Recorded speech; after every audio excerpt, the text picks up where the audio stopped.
հոկտեմբերի 20-ից հետո մենք ընդհանրապես ուրիշ երկրում ենք ապրում եւ հիմա էլ ապրում ենք։ Ղարաբաղի խնդրի կարգավորման հարցը ընդհանրապես ուրիշ ուղղությամբ էր գնալու։ Այս վիճակը չէր ստեղծվում։ Քաղաքական կոռուպցիան տունը քանդեց մեր երկրի,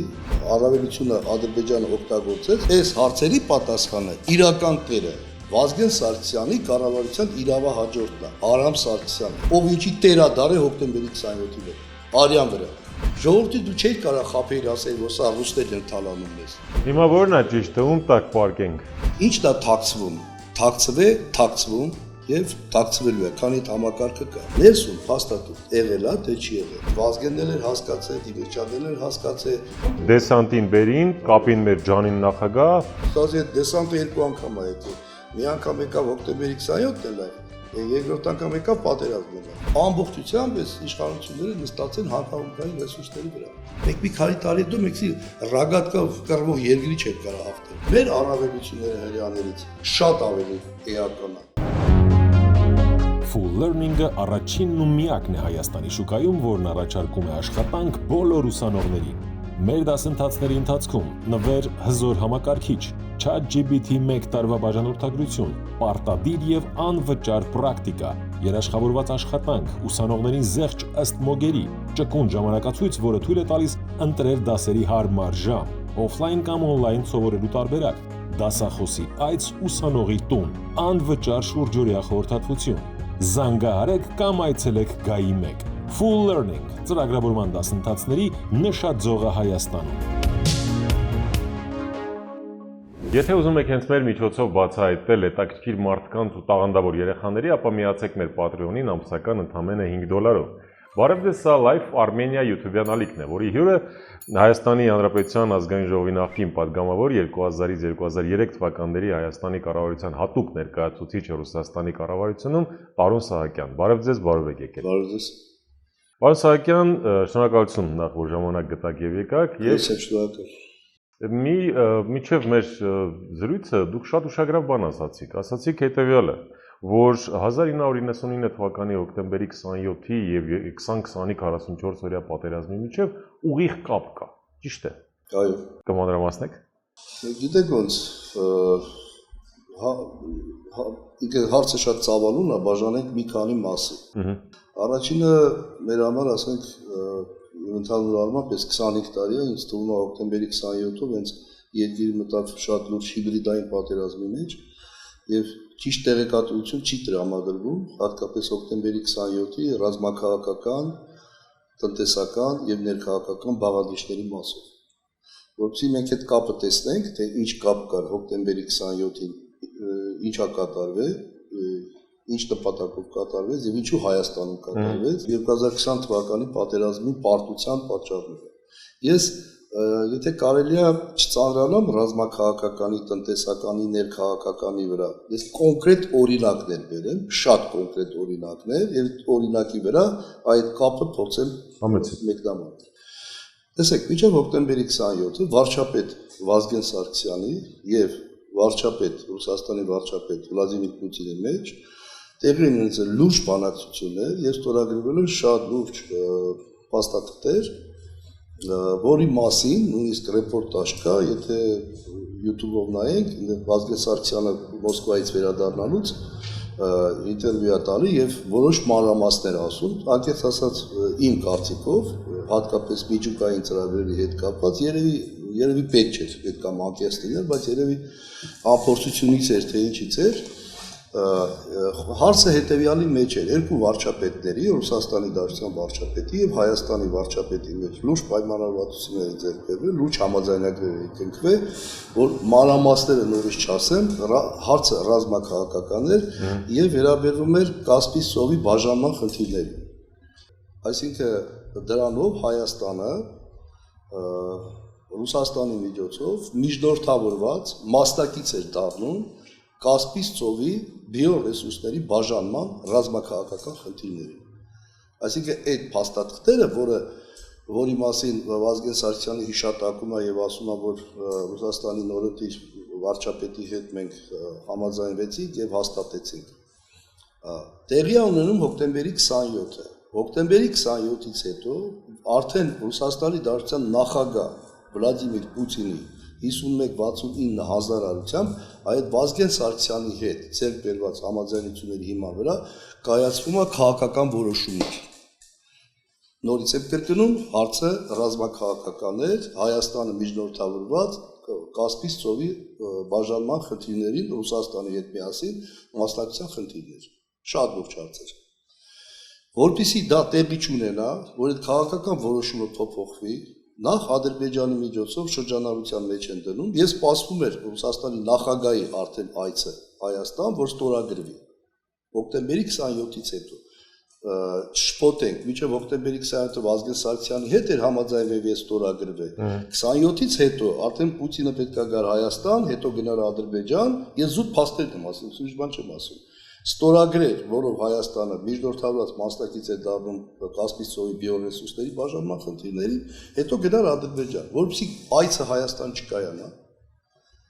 առաջին Ադրբեջան կայանա, սկզբից շրջանառության մեջ են դնում ռուսաց լեզվի հետ կապված խնդիրները, որ նայեք, տեսեք, մենք Ադրբեջանի միջոցով,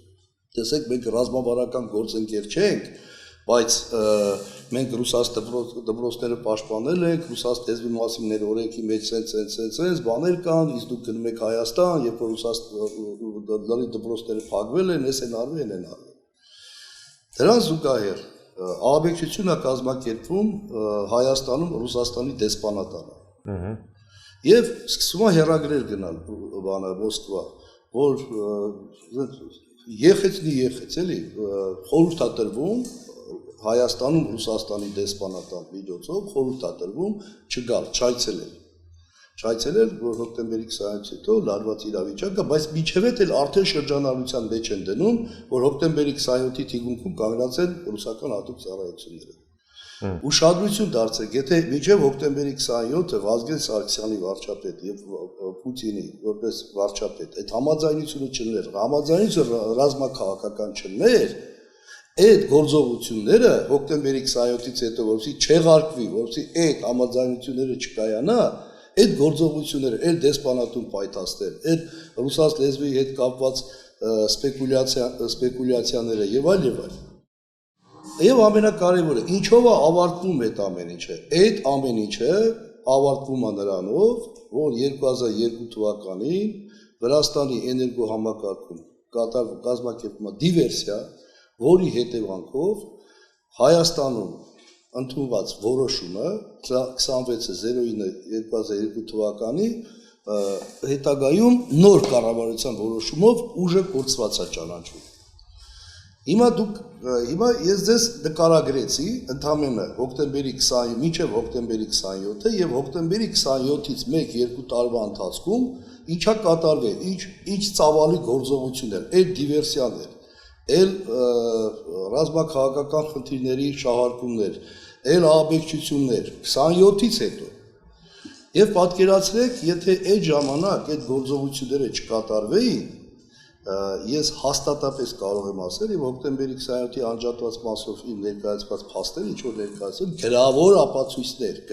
ապացույցներ, ապացուցված փաստերի մասին եմ ասում, այսինքն նախաքննություններ պետք չի անել։ Ուրեմն ազատագրված տարածքների եւ Ղարաբաղի խնդրի կարգավորման հարցը ընդհանրապես ուրիշ ուղղությամբ էր գնալու։ Այսինքն այն ժամանակ ազատագրված տարածքները մեր հսկողության տակ էր, Ղարաբաղի հարցի կարգավիճակի հարցը գիտենք ինչ է։ Եվ մենք ունենում էինք բավականին լուրջ ռեսուրսներ, որի ազատագրված տարածքներում ազատ տնտեսական գործի ստեղծելու պայմաններում կարողանայինք գերտերությունների հետ այնց հավասարակշռված աշխատանք անեինք, որ այս վիճակը չէր ստեղծվի։ Ավելին,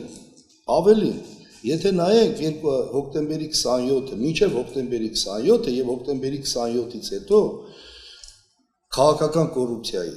քաղաքական սպանությունների եւ գործակալական ցանցի ամբողջ այդ գործունեությունը եւ հատկապես ֆինանսավորումը։ Ճիշտ հասկացեք, ժամանակ առ ժամանակ սենց հարց առաջանում, ասենք, խոսքը գնում է քաղաքական կոռուպցիայի մասին։ Քաղաքական կոռուպցիան դա ամենաառաջինը արտաքին պարտքն է։ Երկրորդը էներգետիկայում է, երրորդը հանքահունքային ռեսուրսներում է։ Եվ Այն ինչ որ մենք մինչև հոկտեմբերի 27-ի այս առաջի էպիզոդը ձեզ ասեցի, վարչապետ Հիմա վարչապետ Վազգեն Սարգսյանի հետ կապված։ Այսինքն եթե Վազգեն Սարգսյանը մնում էր եւ այդ համաձայնագիրը մինչև վերջ գնում էր, դա նշանակում է, որ ինչ որ հիմա Ադրբեջանն է անում, ազատագրված տարածքների կապիտալիզացիայի խնդիրները, ամբողջությամբ մենք պետք է անենք։ Պարոն Սահակյան, մեզ ինչի է այդպես ֆորրատրվում։ Ադրբեջանն ըստ էության Ադրբեջանի ռեսուրսները մենք կիսում էինք ու տիրապետում էինք։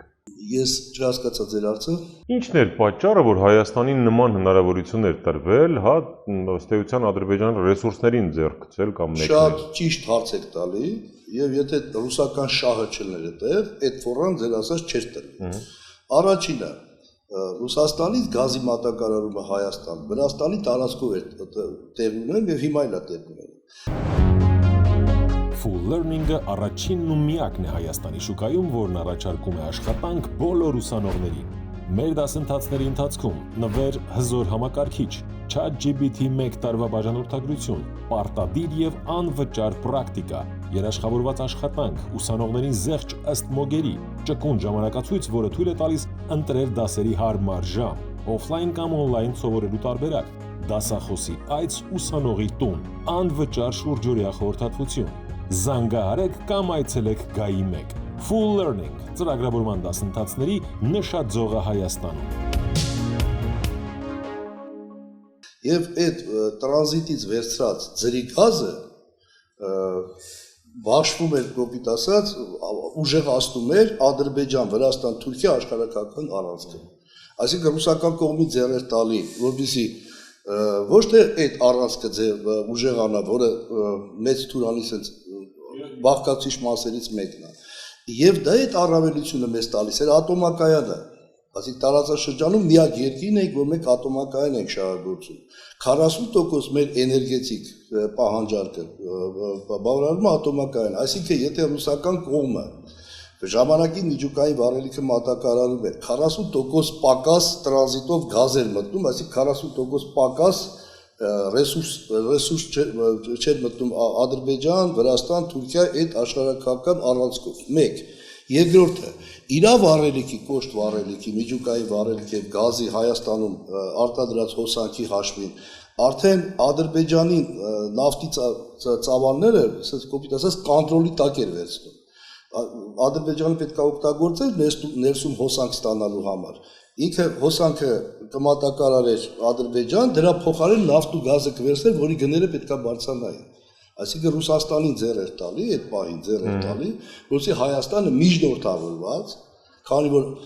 տարածաշրջանում միակ երկիրն է, որ մենք ատոմակայան ենք շահագործում։ Իսկ Ադրբեջանին ձեռ էր տալի, որ Հայաստանի տեղը, իր տեղը զիջի Թուրքիային, որը ըստ էության ռուսների ձեռ չէր տալու, որտեղ այդ առանցքը Ադրբեջան, Վրաստան, Թուրքիա այդ առանցքը ինքը առաջի հերթին մեծ Թուրանը մենք գիտենք, որ հենց ռուսների դեմ աղված էր, չասած չեչենական պատերազմը, չասած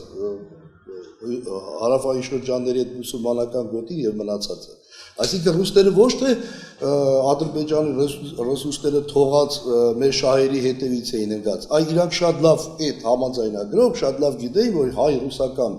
ռազմավարական համագործակցության ճիշտ կառուցելու դեպքում իրանք թե հյուսիս-հարավ ասած կոպիտացած ես ասում եմ միջուկային առանցքը Ռուսաստան, Հայաստան, Իրան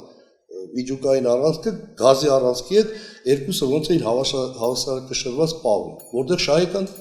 առաջերտի շահեկան է դառնում Հայաստանը։ Հասկացա, իսկ այդ դեպքում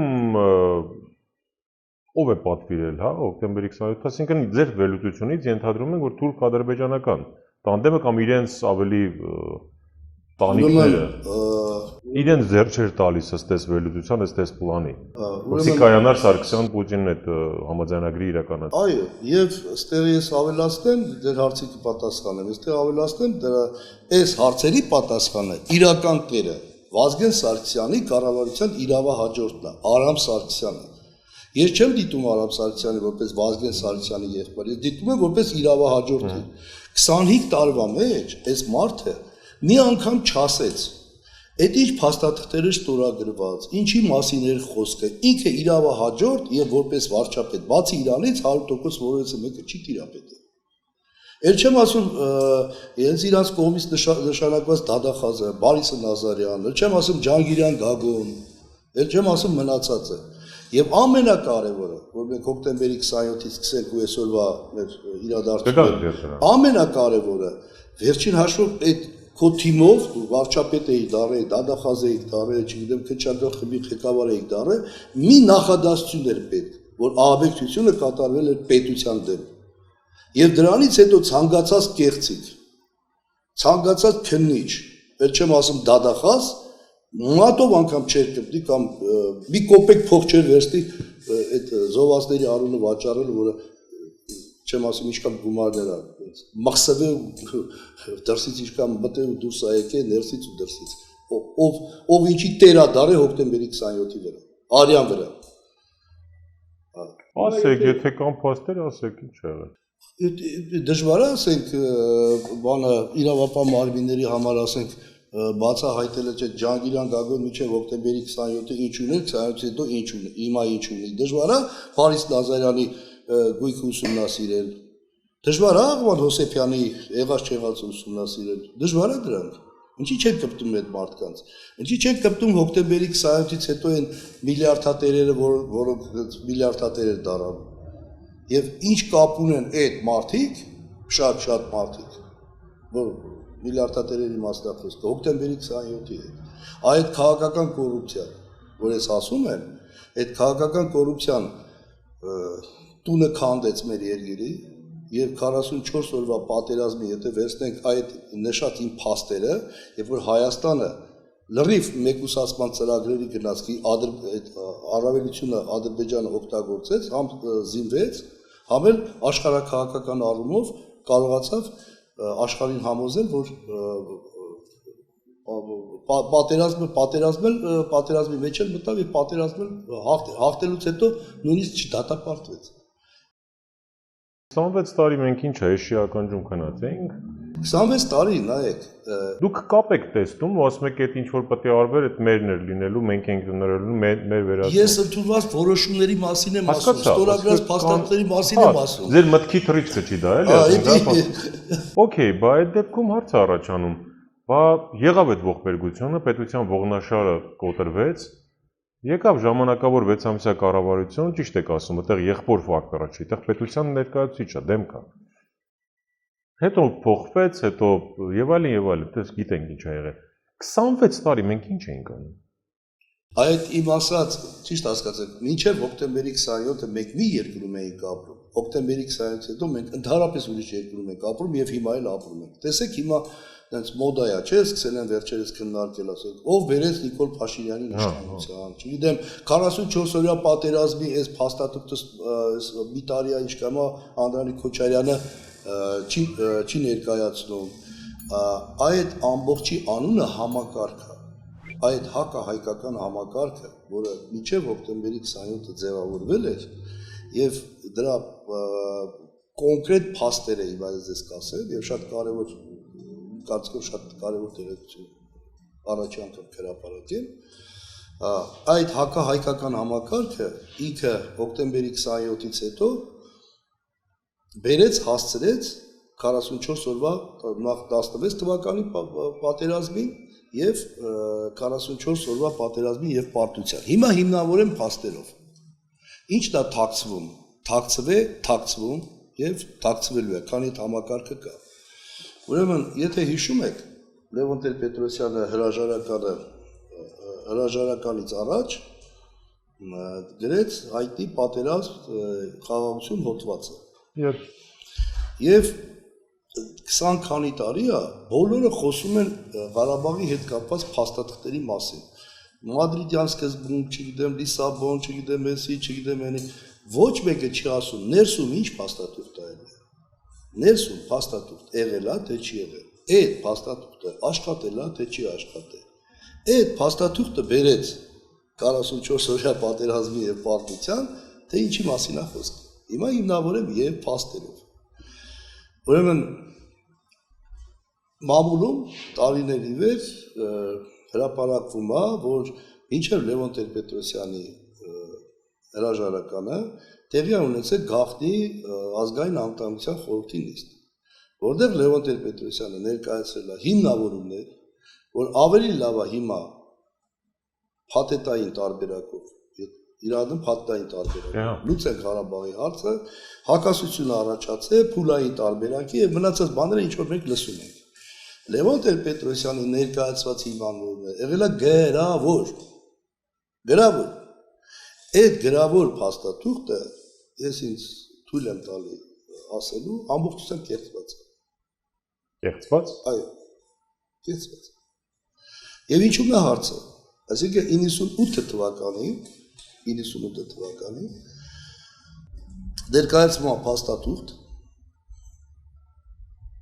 ներկայացման փաստաթուղթ, որը հետագայում ես դնում եմ շրջանառության մեջ, ես դեռից գիտեմ, հիմա ես ինչ որ ասում եմ, ես դες բան չեմ ասի, որի չեմ մասնակցել, չեմ ստորագրել, ի պաշտոնե պարտավոր է իմանալ, ես ուրիշ բան չեմ ասի, ես ասում եմ այն, ինչին ես տեղյակ եմ կամ մասնակցել եմ։ 98 թվականին այդ փաստաթղթով հիմնավորվում էր, որ Հայաստան, Ադրբեջան, Վրաստան տնտեսական ցուցանիշների համեմատության հնայի մասով Հայաստանը բարեփոխումների առաջի փուլում արդեն պարտվում էր, երկրորդ փուլում հետընթաց էր գրանցելու, իսկ երրորդ փուլը, որը գնում էր 14-ից 16 թվականը, Ադրբեջանը պատերազմով է լուծելու Ղարաբաղի հարցը։ Այսինքն այն փաստաթուղթը, որը դրել է շրջանառության մեջ, հետևյալն էր. Խորհրդային միությունը քանդվելուց հետո Հայաստանը հնայի գծով 38% առաջ էր Ադրբեջանից, 38%։ Full Learning-ը առաջինն ու միակն է Հայաստանի շուկայում, որն առաջարկում է աշխատանք բոլոր ուսանողներին։ Մեր դասընթացների ընթացքում նվեր հզոր համակարգիչ, ChatGPT 1 տարվա բաժանորդագրություն, պարտադիր եւ անվճար պրակտիկա, երաշխավորված աշխատանք, ուսանողներին զեղչ ըստ մոգերի, ճկուն ժամանակացույց, որը թույլ է տալիս ընտրել դասերի հարմար ժամ, օֆլայն կամ օնլայն սովորելու տարբերակ, դասախոսի այց ուսանողի տուն, անվճար շուրջօրյա խորհրդատվություն։ Զանգահարեք կամ այցելեք Գայի 1։ Full Learning ծրագրավորման դասընթացների նշաձողը Հայաստանում։ Եվ ընդամենը 2 տարվա մեջ, երբ որ Հայաստանը, Վրաստանը, Ադրբեջանը միասին սկսեցին համաշխարհային բանկի ծրագրով բարեփոխումների այդ ծրագիրը, ընդամենը 2 տարվա մեջ Հայաստանը ամբողջությամբ իր առավելությունները կորցրել էր։ Ամբողջությամբ։ Այստեղ էլ ամբողջ գաղտնիք դա թաքնված, թե 20 քանի տարի է այս համակարգը ինչի է լռում։ Եվ այդ 98 թվականի փաստաթղթի մեջ այդ կերծված մակրոցական ցուցանիշներով եւ հիմնավորումներով սկսած այդ պահից մինչեւ հիմա որ մենք այդտեղ նստած ենք, մեր երկրի մակրոցական ցուցանիշները ամբողջությամբ կեղծվում են։ Այսինքն մենք իրական պատկերը չգիտենք։ Մեր երկիրը ինչ ռեսուրսներ ունի, ինչ հնարավորություններ ունի։ Աստված ոչանի պատերազմի ժամանակ մենք կարանք այդ ռեսուրսները մոբիլիզացնենք։ Մեր ոնց որ ասած այդ ռազմավարական օբյեկտների եկամուտները որ երկրում են հավաքվում, ոնց են հավաքվում։ Եվ այդ 20-26 տարվա մեջ այդ քաղաքական կոռուպցիան բերեց նրան, որ 44 օրվա պատերազմի ժամանակ արդեն Ադրբեջանը ունենալով հստակ առավելություն մեր տնտեսության նկատմամբ կարողացավ հաղթանակ գրանցել։ Այսինքն խնդիրը այդ միաբևեռ կառավարման համակարգի այն ժամանակ աշխարհի միաբևեռ կառավարման համակարգն էր, չէ՞։ Խնդիրը նրա մեջ էր, որ միջազգային ֆինանսական կառույցները ամբողջությամբ ոչ թե մենակ թույլ էին տալի, այլ գլխավորում էին մակրոսական ցուցանիշների կեղծման այդ ամբողջ process-ը։ Իսկ դա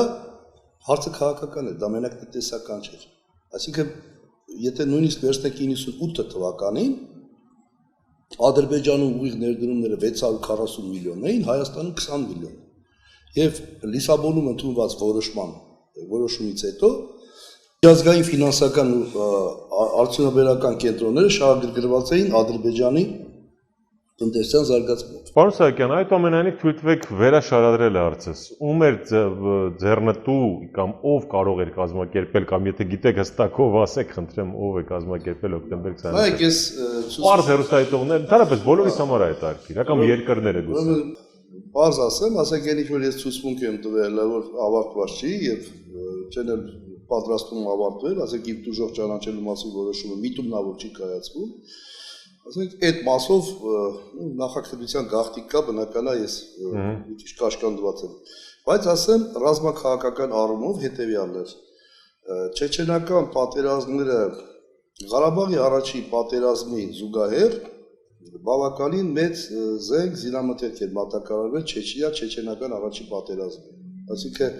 մեր Ղարաբաղի պատերազմը օգտագործել էին հատուկ սխեմաներով, այդ թվում նաև Հայաստանի միջոցով ցավոք սրտի չեչենական պատերազմը։ Երկրորդը դա նավթի գներն էր համաշխարհային, որը $15-ից պետք է $100 դառնար։ Եվ եթե այդ $100 չբարձրանար առանց Իրաքի պատերազմի, այդ գների բարձրացումը տեղի չէր ունենում։ Եվ ցավոք սրտի Հայաստանը ներեր քաշվել Իրաքում այդ պատերազմը կազմակերպելու հատուկ գործողությունների մեջ։ Այն որ 2003 թվականին Միացյալ Նահանգներում պետական քարտուղարը ցույց տվեց, որ ընդ քիմիական զենքի եւ յադերնի ծրագրերի բանկար իբր կար, հետո պարզվեց, այդ բոլորը կազմակերպված էր Հայաստանի միջոցով։ Այսինքն հոկտեմբերի 27-ի իրական ռազմաքաղաքական բաղադրիչը դա ոչ թե Հայաստանում ահաբեկչություն կազմակերպելն էր, այլ Հայաստանը ներքաշել Չեչնիայում զենքի մատակարարման եւ Իրաքի պատերազմի ծրագրման եւ կեղծ ապացույցները, ոնց ասած, ձևակերպելու մեջ։ Հոկտեմբերի 27-ը Հայաստանը դա միջոց էր։ Այդ ռազմաքաղաքական ռազմաքաղաքական տնտեսական բաղադրիչը դա գույք պարտքի դիմացն է, որտեղ հոկտեմբերի 27 նախ գույք պարտքի դիմացը ծրագրվել էր մինչև հոկտեմբերի 27-ը։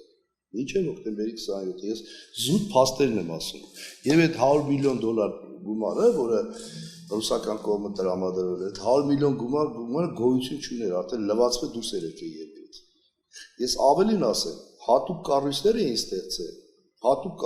ստեղծել, որ ատոմակայանի ֆինանսական միջոցները սխեմաներով դուրս էր եկել Հայաստանից։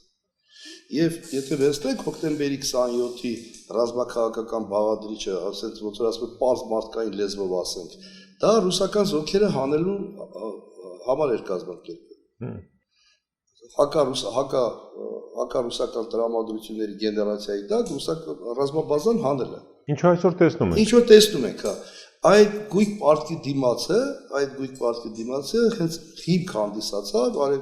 բոլորս գիտենք, հակառուսական տրամադրությունների ամենամեծ գեներացիան սկսվել է եւ շարունակվում է գույք պարտքի դիմացով, որ այսօր ասես կոպիտացած արևտամետները շահարկում են, չէ՞։ Ինքը Նիկոլ Փաշինյանը մինչև իշխանության գալու օրեկան գույք պարտքի դիմաց էր քննադատում։ Իշխանության գալուց հետո մի բառ ասել է, ինչ ասես ռուսների հետ կապված ասում, բայց գույք պարտքի դիմաց չի ասում,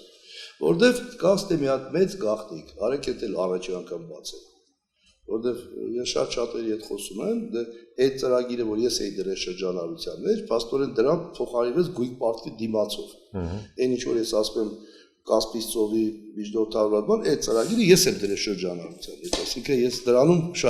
շահագրգռված եմ նաև ոնց որ ասած ապացուցելու իմ ճիշտը։ Այսինքն դա դες չէ, կողքից չեմ լսել, չեմ կարդացել։ Լուրջ փաստերի մասին է խոսքը, թե չեմ դրել, երբ եմ դրել, ինչա կատարվել ինձ այդ դրանից հետո եւ այլն։ Նայեք, վերջերս շատ լուրջ մի ազնվորության հետ խոսում եմ, ասում դե ինչ ասում է, բանը, այդ ձեռնարկությունները մնացին Հայաստանում, սենց արեցին, նենց արեցին։ Ես դες հիմա այդ տողի տակի բաները բացեմ, որ կեղծ ունեն եւ չեն ուզում բացել։ 2000 թվականին Ռուսաստանի պետական բյուջեն Նյու Յորք քաղաքի բյուջեի չափ էր։ Նյու Յորք։ Այո։ Ռուսաստանի պետական բյուջեն 2000 թվականին, երբ որ Պուտինն եկավ իշխանության, Թուրքիայի պաշտպանության նախարարության չափ էր։ Ես զուտ թվերն եմ ասում։ Վերցեք, համատեք կտեսնեք։ Եվ պարզ է, որ երբ որ արդեն Պուտինը ընտրվեց նախագահ, չէր քննարկվում Ռուսաստանը կքանդվի թե չի քանդվի։ Քննարկվում էր այս ճանապարհով կքանդվի թե այս ճանապարհով կքանդվի։ Կասկած չկար որ քանդվի։ Կասկած չկար քանդվելու։ Եվ միակ ճանապարհը որ չքանդվեր, Դա էներգանասիցիաների գների բարձրացում է, որտեղ բանով հնայով Ռուսաստանի պետական բյուջեի նայով 80 եւ ավելի տոկոս էդի նավթի գազից ստացած գումարներն էին, չէ՞։ Այսինքն այն գույք պարտքի դիմացի կազմակերպիչները շատ լավ գիտեին, որ Ռուսաստանը մի ճանապարհ ունի նավթի ու գազի գնի բարձրացնելու։ Եթե համատեղ ձեռնարկության իմ կողմից դրա շրջանառության մեջ փոխարինվեր գույք պարտքի դիմացով, արդեն 100%-ով գների բարձրացումը վերագրվում է ռուսներին, չէ՞։ Ոնց որ ռուսներն եկան, մինչև այդ մենք 10 ռուբլի էինք վճարում, ռուսներն եկան մեր եղած չեղածը ձեռից առանք, հիմա 100 ռուբլի ենք վճարում։ Այսինքն գույք պարտքի դիմացը ինքը այդ ռազմաքաղաքականի շատ կարևոր բաղադրիչ մասն էր, հակառուսական տրամադրությունների հրարելու ճանապարհով ռազմաբազան դուրս անելու։ Վրաստանում ո՞նց կատարվեց։ Վրաստանում հենց ակտիվները տվեցին AES Telas-ին, ամերիկյան, որը Լոնդոնում գրանցված, RAWO-ին, իբր թե RAWO-ին, բայց իրականում դա Չուբայսի թիմներ, որը բանը թոր ձեռնարկություններով Ֆինլանդիայի գրանցված կազմակերպություններ։ Հենց տվեցին, միանգամից տարիֆները բարձրացրեցին։ Իսկ ժողովրդի համար ռուսները, քանի ամերիկացիներ եկան, ներդրումներ արեցին։ Հենց տվեցին ռուսներին, տարիֆները բարձրացրին, ժողովրդին հանեցին ոտի ու ինչ արեցին։ Ռազմաբազան Այդ միջև 99-ը։ Չէ, 2000-2002 թվականին։ Այդ մոդելը էլի հակառուսական բանն։ Հա, այդ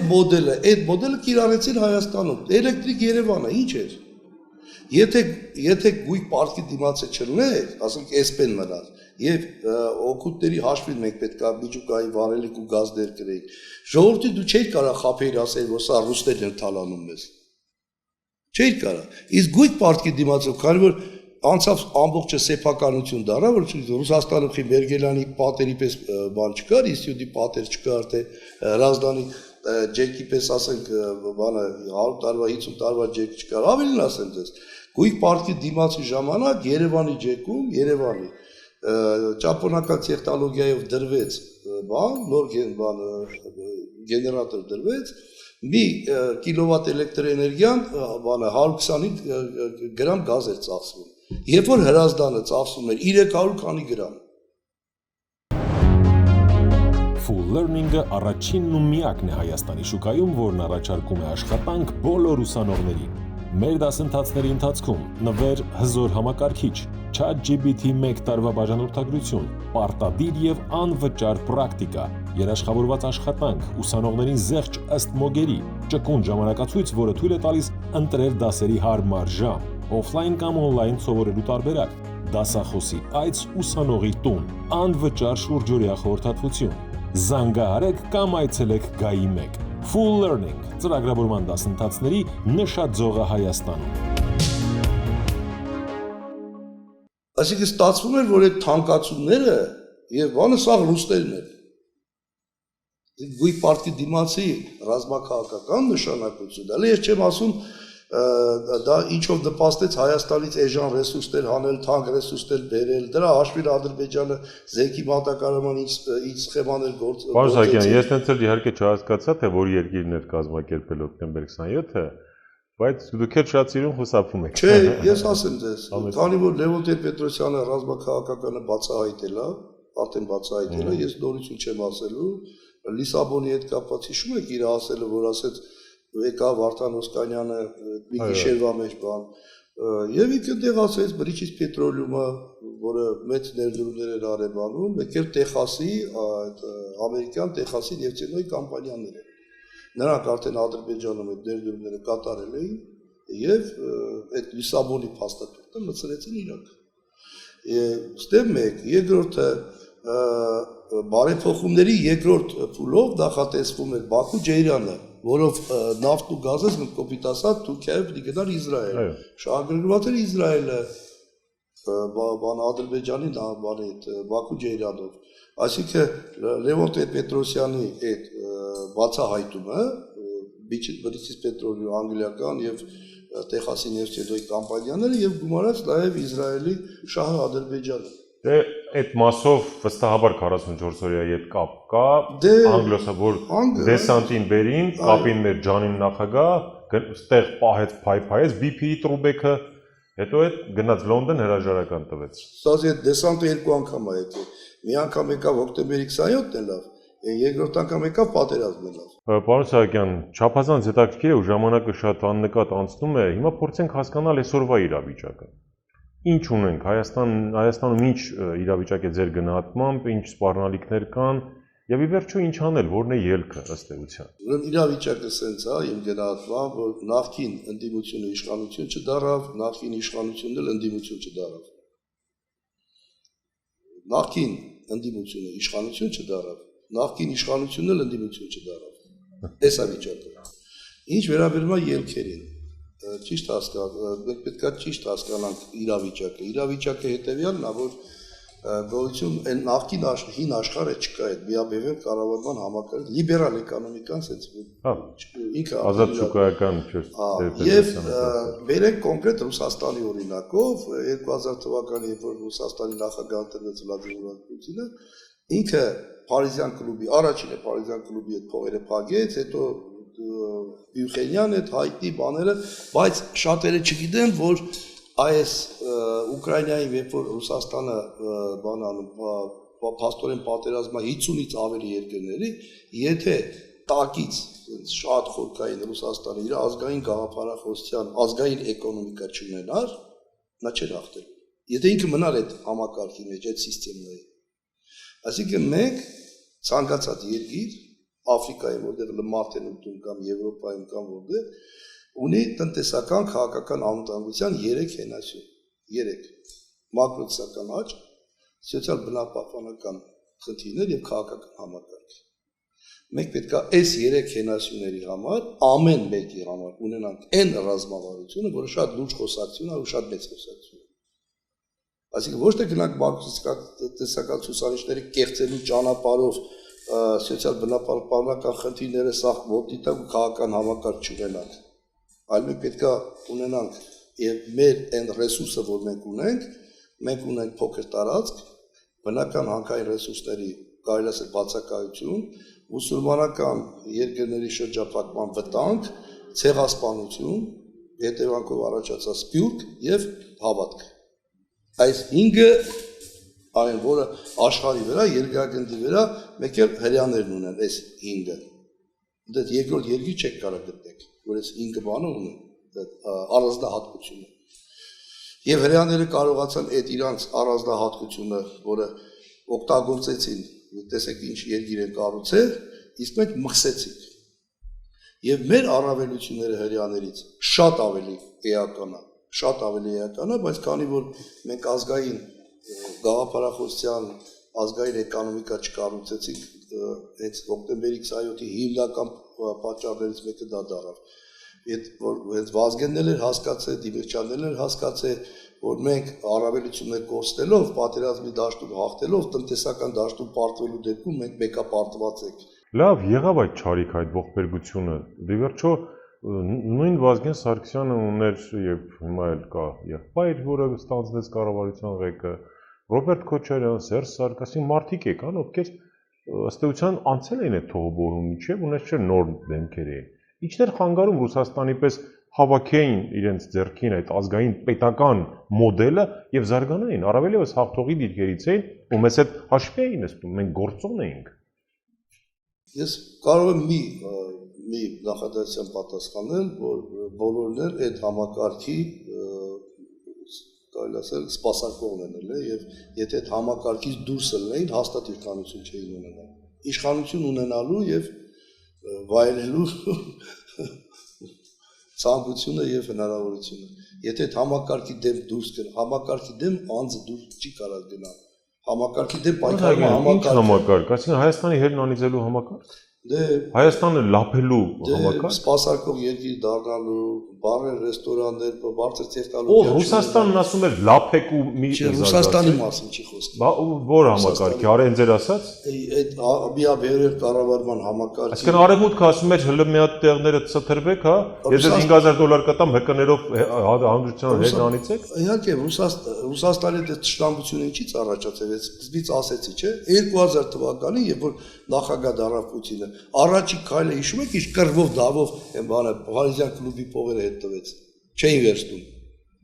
Այսինքն այն ասեղը, որը մտնում է այդ երկրի արդեն երակի մեջ մտնում է, այդ մարդը քաշեց հանեց։ եւ գնաց իր ազգային գաղափարախոսության ազգային էկոնոմիկայի օրինակ ասենք Բիրիզովսկիներ, Կրիմլովսկը, Սիմեա, Խոդորկովսկիներ, Բաչուբայս որ վերջերս փախավ եւ այլ այդ մարդիկ հոկտեմբերի 27-ը նաեւ ուրիշ կերպել օգտագործեցին նրանք ուզում էին լիբերալ թեւ ուզում են միջնորդ դառնալ Ամերիկայի դեմոկրատների մեկ էլ Ռուսաստանում արդեն որ Պուտինն եկել է իշխանության դեմոկրատների որտեղ ուժայիններն են եկել, մեզ պետք է ուժեղացնեք, պահեք, որ ուժայինները ոնց որ ասած չլերնեզի ուտեն, իսկ բանին էլ ուժայիններին էլ, Վլադիմիր Պուտինին, որ դուք մենակ կարաք մեր միջոցով աշխատեք դեմոկրատների հետ, այդ հակասությունը հոկտեմբերի 27-ին առաջացավ, որ Պուտինը հայտարարեց, որ հատուկ Ռուսաստանի բարեկամներին են սպանել, չէ՞, հիշում եք։ Այո։ Դրանից հետո Լիտվինենկոյի պատմությունն էլ որ շուրջ տվեցին արդեն ռուսների վրա ռուսական հատուկ ծառայություններ։ Ձեզ կարող են պատասխանել հետևյալը։ Եթե երբ Ռուսաստանում 2000 թվականին այդ իշխանապողությունը տեղի ունեցավ, ըստ էության իշխանապողությունը, դա իրականում իշխանապողություն էր։ Եթե չգնար Ռուսաստանը այդ ճանապարհով, նախ այսօր այդ Ռուսաստանը քանդված կլիներ միանշանակ։ Երկրորդը խոսք անգամ չէր կարալնի այս ուկրաինական պատերազմի կամ ես չգիտեմ հաղթելու կամ չհաղթելու 50 քանի երկրի դեմ կարող մենակ իմպորտը զամինիայի ծրագրերով խոսքը գնում է կոնկրետ բաների մասին շատ կոնկրետ Ռուսաստանի իշխանությունները իր ժողովրդին սարքեցին իրան փայատեր որ դրսից փայատեր չբերեն ռեվոլյուցիոն հեղափոխություն չանեն չբերեն դնեն ասենք դա սխեմաներ են որոնք ասենք դից այնքան չի երևում Անը իմպորտը զամինիայի ծրագիրը կամ սոցիալական պատասխանատու ծրագրերը։ Մի Պուտին չունեցանք էլի մեր երկրում։ Ըստ էության Իսկ ելքը որ վերջին հաշվով մենք ինչի առաջ ենք կանգնած։ Այսօր կա հին աշխարհը եւ կա այն բաժանված, որը ազգային գաղափարության եւ ազգային էկոնոմիկայի վրա որի մեջ մտնում է հիմնական առանցքային երկիրն է Ռուսաստանը, Չինաստանը, Իրանը, չեմ ասում, Հնդկաստանը։ Եվ դա տեսեք, բոլորն են զարգանում։ Այդ կիսված աշխարհի զարգանում է։ Չինաստանի էկոնոմիկան զարգանում է, Հնդկաստանի։ Եթե մենք այսօր ընտրություն կատարենք, այս պետք է առաջինը դուրս գանք այս հիբրիդային պատերազմից։ Ինչ են արել։ Սև սպիտակ Եվրոմիություն են գնում, դրախտ են գնում Ռուսաստանի հետ դժոխք։ Մենք պետք է կարողանանք նորմալ ձևով մարդկանց բացատրել եւ նրա առավելությունները եւ թերությունները, թե այնտեղ գնալու առավելությունները, թերությունները, թե այնտեղ գնալու առավելություն եւ թերությունները։ Որ մենք կարողանանք ճիշտ նորմալ մրցակցային պայմաններում ազգովի որոշում կայացնել, ոչ թե մի խումբ ասենք 5000-10000 $, ստացողների կամ ասենք սեռական փոքրամասնությունների չգիտեմ ինչ որ ծևով ասենք ջատագով։ Հիմա ո՞րն է ճիշտը, ում տակ պարկենք։ Տակը հենց ամբողջ բանն է, որ տակը պարկելու խնդիր չկա։ Եթե մենք մեր առավելությունները, ես հիմնական այն 5-ը հիշում եք ասեցի, 5-ը մեր հաշվի առնելով, թե մենք փոքր տարած մուսուլմանական երկրի շրջափակման, ցեղասպանության հետևանքով սպյուրք, հավատք, այդ բոլորի հետ միասին այսօր մենք հին աշխարհում արդեն պարտվել ենք։ Մենք Ղարաբաղն տվեցինք, Սյունիքը տալու վտանգի առաջ են կանգնած։ Մեր ճանապարհը այսօր ազգային գաղափարախոսության, ազգային էկոնոմիկայի ուղղությամբ գնալն է։ Լիբերալ, տեսեք ինչ է ստացվում։ 30 տարվա մեջ, ասենք հանրապետական կուսակցությունը ինքը ազգայնական էր, չէ՞, նժդեական, տնտեսությունը լիբերալ, այդպես բան չկա, այդպես երկիր չկա, պարոն Մուրադյան, չկա այդպես երկիր, որը ի գաղափարախոսությունը մի բան լինի, տնտեսությունը մի ուրիշ բան լինի։ Full Learning-ը առաջինն ու միակն է Հայաստանի շուկայում, որն առաջարկում է աշխատանք բոլոր ուսանողներին։ Մեր դասընթացների ընթացքում նվեր հզոր համակարգիչ, ChatGPT 1 տարվա բաժանորդագրություն, պարտադիր եւ անվճար պրակտիկա, երաշխավորված աշխատանք, ուսանողներին զեղչ ըստ մոգերի, ճկուն ժամանակացույց, որը թույլ է տալիս ընտրել դասերի հարմար ժամ, օֆլայն կամ օնլայն սովորելու տարբերակ, դասախոսի այց ուսանողի տուն, անվճար շուրջօրյա խորհրդատվություն։ Զանգահարեք կամ այցելեք Գայի 1 Full Learning ծրագրավորման դասընթացների նշաձողը Հայաստանում։ Այդ մարդիկ աճեր էին գրանցում։ Նայեք տեսեք 7 տարվա մեջ 7 միլիարդ փող են տվել։ որը 30 տարվա մեջ չեն տվել։ Չկա երկրագնդի վրա մի հատ երկիր, եթե իր հնայի 10%-ի չափով երկարաժամկետ ծրագրեր չի անում, նա չի զարգանա։ Այս մարդիկ չեն հասկանում։ Այս մարդկանց նույնիսկ քննադատում ես ի օգուտ իրանց։ Օրինակ 19 թվականին ես տայեցի մակրոյի թվերը, հոսանքի ծախսը նվազում է, բեռնաշրջանառությունը նվազում է, տավարնի բետոնը նվազում է, այսին նվազում է 13-7% աճ։ Այդպես բան գոյություն չունի, հոսանքի ծախսից է կախված, չէ՞, ասենք արդյունաբերությունն է, տրանսպորտն է, գյուղատնտեսությունն է, մյուսն է։ Երբ որ մարդկանց բացատրում ես, եւ ամենավտանգավոր բանը, որ այսօր մենք կարող է մի քանի տարի հետո մենք շատ լուրջ խնդրի առաջ տանենք, ամբողջությամբ քննադատելով քաղաքական կոռուպցիան բանը, ամբողջությամբ այս իշխանությունները նստած են հակահունկային ռեսուրսների վրա։ Այն ծավալները, որ դուրս է գնում, ամբողջ Հայաստանի հակահունկային ռեսուրսների գինը 16 միլիարդ դոլար է, որ Ադրբեջանին է 45 միլիարդ դոլար է։ Ես ձեզ կոնկրետ թվերն եմ ասում։ Եթե մի քանի տարվա ընթացքում այդ այսպես ասած տնտեսական աճը ապահովելու ցուցանիշները դու քամես այդ հանգաունքային ռեսուրսները, մոլիբդենի կոնցենտրատը, պղինձը, մյուսը հանելով, մենք մի քանի տարի հետո մենք ռագատկով կռվող երկրի չենք կարող հաղթենք։ Այդ համակարգային փոփոխությունը, որից երբեմն հարց են տալի, ասում են հեղափոխությունը երբ կլներ, երբ որ նոր սահմանադրություն եւ նոր սահմանադրության համապատասխան օրենսդրություն ընդունվեր, համակարգային փոփոխություն եւ նոր ռազմավարություն, որևէ մեկը չկատարվեց։ Եվ ինչ կատարվեց։ Քողարկված շատ ավելի լուրջ քաղաքական կոռուպցիա, քաղաքական սպանությունների մասին չեմ ասում։ Այս հոկտեմբերի 27-ի հետ կապված։ Լավ, հիմա ինչ անի այս ժողովուրդը, իրանից որևէ բան կախված է, թե՞ չէ։ Սրանք իրար շաբաթը մեկ թքում են իրար երեսի, հայոյում են, ինչ ասես իրար ասում են, ինձ թվում է թուլացել հաճույք են ստանում, ու հասարակությունն էլ ասենք Աստված մի արածցե կամ արածցե չարածցե մեկը պատերազմն անխուսափելի է։ Էլի գնալու ենք ու պաշտպանենք մեր հայրենիքը։ Տեսեք, դուք մի հատ հետաքրքիր բան ասացիք։ Ղարաբաղի առաջի պատերազմի ժամանակ սա կարելի ասել լայն չի տարածված էլի, ես ինչ որ հիմա ձեզ ասում եմ, բայց ռեալ փաստեր եմ ասում։ 70-80% տեղափոխվեցին հարավային Ռուսաստանի հարավային շրջաններ։ Անդե սկսվեց չեչենական պատերազմը։ Չեչենական պատերազմի ընթացքում մեծամասամբ 70-80% Պրիդնեստրովիա տեղափոխվեցին։ Պոտենցիալ պատերազմի դաշտ։ Հիմա այս 44 օրյա պատերազմի ամբողջ ժողովուրդը տեղափոխվել է Հայաստանում։ Եթե նայենք այդ պոտենցիալ պատերազմի դաշտի զուտ ստատիստիկան, իրոք վտանգավոր լուրջ վտանգների մասին է խոսքը, բավականին լուրջ։ Այսինքն ելք այնուամենայնիվ ունենք։ Մենք ելք ունենք ազգային պետական իշխանություն։ Ազգային պետական իշխանություն եւ իմ հստակ կարծիքը այն է, որ կոնկրետ այն ինչ որ Ռուսաստանը, Չինաստանը, Իրանը իրանք ընտրել են իրաց ազգային գաղափարախոսության, ազգային էկոնոմիկայի ճանապարհը, մեր ճանապարհը դա է, մենք հին աշխարհում, այն միաբևեռ կառավարման համակարգում, մենք կորցրեցինք ամեն ինչ։ Մենք նույնիսկ մեզ ստիպում են, որ մեր պապերի գերեզմանը մենք մոռանանք, պարադի չգնանք, կամ ասենք ազգային տրադիցիաների, դուք նայեք տեսեք, որ երկրներն են զարգանում հիմա։ Չինաստանը, Հնդկաստանը, որոնք իրաց ազգային տրադիցիաները պահում են։ 100 տարի առաջ չինացի ոնց բարևելա, նույն ձև բարևելա։ Ես վերջերս նայեցի համաշխարհային տնտեսական ցուցանիշները, ընդհանրապես լատինամերիկյան ու հարավ-աֆրիկյան երկրներն են ֆանտաստիկ հետաքրքիր ձևով զարգանում։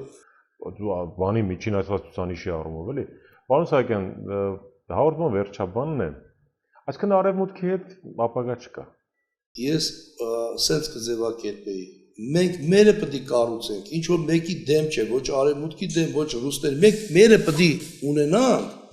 որ դրանով, որ ու պրիտոմ կառուցենք ոչ թե արևմուտքի դեմ կողմ կամ ռուսների դեմ կողմ, այլ մերը։ Հարավերևս որ մենք ունենք մեր։ Եվ մերով մենք արդեն այդ որոշումը կայացնենք, ոնց ինտեգրվենք։ Առավելևս որ մենք ունենք մերը ու 200 տարուց առաջ ավելի ասենք մեր ուժը մեր միասնության մեջ է, ուժեղ Սփյուռք, ուժեղ Հայաստան, ուր է դրա տնտեսական ծրագիրը։ Այդ տնտեսական ծրագիրը ունենք դրա, չունենք։ ավարտում ենք հաղորդման վերջաբանն է մի քանի բլից հարց, բայց խորքային հարցեր են կխնդրեմ հակիրճ։ Ինչ է ձեզ համար հայրենիքը։ Իմ տան հողը, մեծ մեռելները, օրես, մորես, պապիս։ Այդքան սրբագույն արժեք է ձեզ համար։ Ինչպիսի Հայաստան եք տեսնում 10 տարի անց։ Քարից հաց, քամող, արժանապատիվ, ապրող հայի։ Հայաստանի ղեկավարը դուք եք առաջին 3 որոշումները, որ կկայացնեիք։ Առաջինը բոլոր տեսակի մեր ավանդույթներին դեմ խոսքը գնում է այդ կրոնական ավանդերին, առաջինը կարգել էի։ Հոգին կազատեի սատանայից։ Okay։ Երկրորդը Սփյուռքի հետ օգնության հիմնադրամի գաղափար սխեմաները կփոխեի համագործակցության։ Ոչ թե օգնություն։ Տարի մեկ տելեթոն չանեինք։ Հա, որ թող մասնակցեն, իրանց ենթագիտակցորեն թող իրանք օգնեն, բայց մասնակցել ոչ թե օգնության խողովակներով։ Երրորդ որոշումը, որ ես կկայացնեի, դա ամենակարևոր բանը, որ այսօր սնժան, դա այն խոշոր հանցագործությունները, քաղաքական սպանություններից սկսած եւ տնտեսության սպանության կստեղծեի մի տրիբունալ, ոնց ասած, եւ ներումբեկում չթողնելով։ Շատ ժողովրդավոր որոշումներ եք կայացնելու փաստորեն։ Որ գիրքը ձեր կարծիքով մարդը պետք է իր կյանքում անպայման կարդա։ Դե գիտեք, դա օրինակ ասենք, ես ժամանակ առ ժամանակ ասենք հանճարն եմ կարդում։ Հա, բայց տնտեսագետ եմ, բայց ես հանճարն եմ կարդում։ Ինչի։ Չգիտեմ։ Բայց ինձ թվում է հեղինակ գուցե։